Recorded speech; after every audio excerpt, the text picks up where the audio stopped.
ফাআমতির আলাইনা হিজারাতাম মিনাস সামা আবিতিনা বিআযাবিন আলীম। এই বেঈমানে বলতো, আল্লাহ, এই মুহাম্মদ যে বলে আমগোর উপরে বলে আযাব আসবে, এইটা যদি সত্যই হয় তা আমনে এখন আমগরে আসমান থেকে আযাব হিসাবে পাথরের বৃষ্টি বর্ষণ করেন, অথবা তার চাইতে মারাত্মক কোন আযাব থাকলে দেন। আল্লাহ নবীকে লক্ষ্য করে পাশে বসে বসে বিদ্রুপ করে এটা বলত। অর্থাৎ তার বিশ্বাস ছিল আযাব বলতে কিছু হবে না। বুঝেন নাই কথাটা? জন্য এত বড় জঘন্য কথা বলত। আল্লাহ তাআলা এই নাফরমান নজর ইবনে হারিসের কথার জবাব দিতে গিয়ে আল্লাহ তাআলা এই সূরা নাজিল করে এই প্রসঙ্গটা, আযাবের কথাটা, এবং সেদিন হাসরের ময়দানে পাপী জাহান্নামী নাফরমানের কি হবে সেই কথাটা সংক্ষেপে আল্লাহ তাআলা এখানে উল্লেখ করেছেন। এবার আপনি শুধু তরজমাটা শুনেন, আপনি বুঝবেন। আপনারা একবার সহজ, আপনারাই বুঝবেন। আল্লাহ তাআলা বলতেছেন, সাআলা সাইলুম বিআযাবিন ওয়াকি'। হে নবী, এক ব্যক্তি আপনার সামনে প্রতিনিয়ত আমি আল্লাহর কাছে কাফের, বেঈমান, নাফরমান পাপীদের উপরে নিশ্চিত যেই আযাব, সেই আযাব কামনা করছে বারবার। আপনি বলে দেন, লিল কাফিরিনা, এই আযাব কাফেরদের জন্য নিশ্চিত হবে। লাইসা লাহু দাফি', পৃথিবীর কোন শক্তি, জমিনের কোন শক্তি আল্লাহর এই আযাব থেকে ফেরাইতে পারবে না। ফেরাইতে পারবে না। কেন?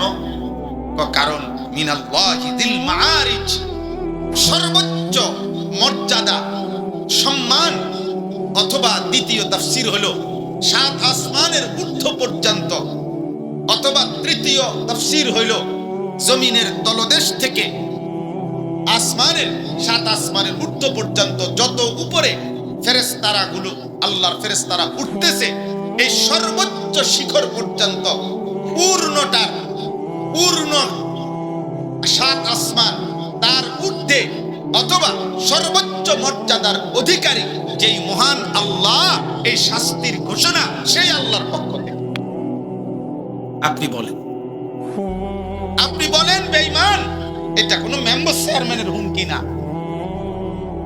এটা কোনো এমপি মন্ত্রীর হুমকি না, এটা 7 আসমান ও জমিনের যিনি মালিক, এটা গোটা কায়নাতের যিনি মালিক, আমাদের অস্তিত্বের সবকিছুর যিনি মালিক, জাররা জাররা, বিন্দু বিন্দু সেই যার মালিকানাধীন, সেই তার পক্ষ থেকে এই আযাবের ঘোষণা।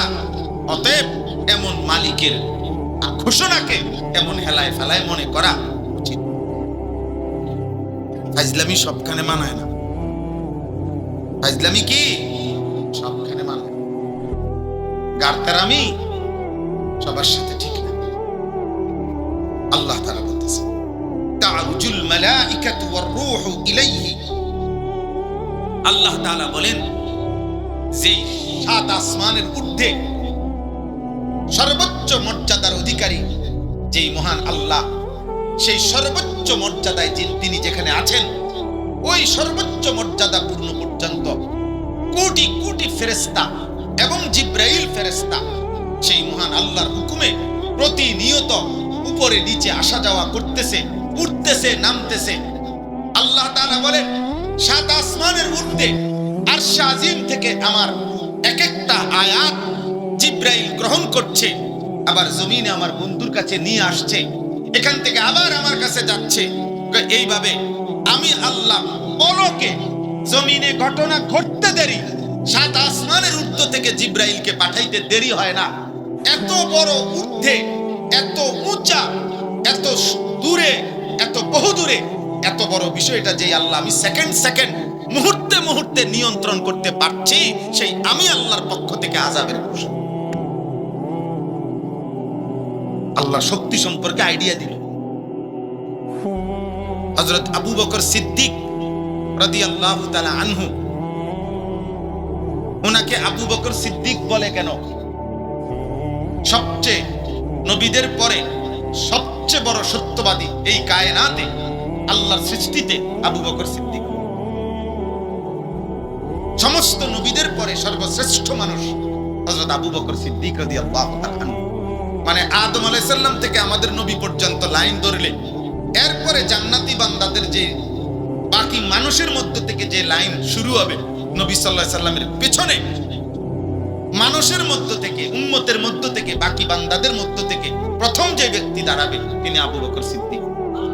আফদালুন নাস বা'দাল আম্বিয়া আবু বকর।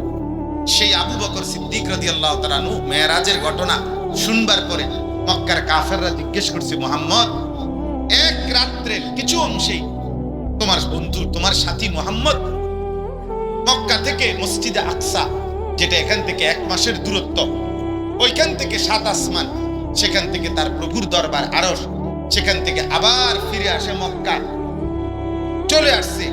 এটাও কি সম্ভব? এটাও তোমার বিশ্বাস হয়? আবু বকর সিদ্দিক রাদিয়াল্লাহু তাআলা আনহু বলেন, এর চাইতে বড় বিষয়ও আমার বিশ্বাস হয়।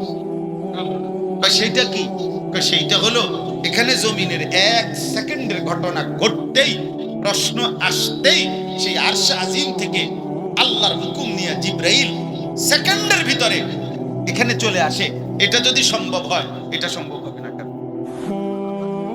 আবু বকর সিদ্দিককে নবী শুনে বলেন, আবু বকর, এজন্যই তুমি সিদ্দিক, তুমি হচ্ছ সবচেয়ে বড় সত্যবাদী, যে আমার কথাতে এক বিন্দু কোনোদিন সন্দেহ করো।